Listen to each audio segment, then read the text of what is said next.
kusoo dhawow qaybta muuqaalada barashada ee Ogow EMR. Dhammaantiin waxaan ka qayb qaadan karnaa ka hortagga faafidda cudurka coronavirus. Marka aad raacdo tallaabooyinkan fudud, waxaad naftaada iyo bulshadaba ka ilaalin kartaa qaadida iyo faafidda COVID-19.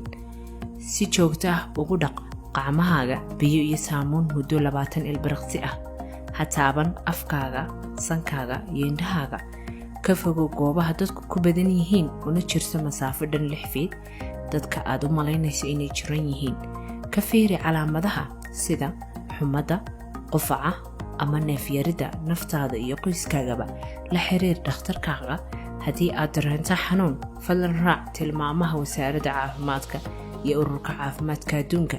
Marka aad raacdo tallaabooyinkan, waxaad gacan ka geysan kartaa ilaalinta naftaada iyo dadka kaleba.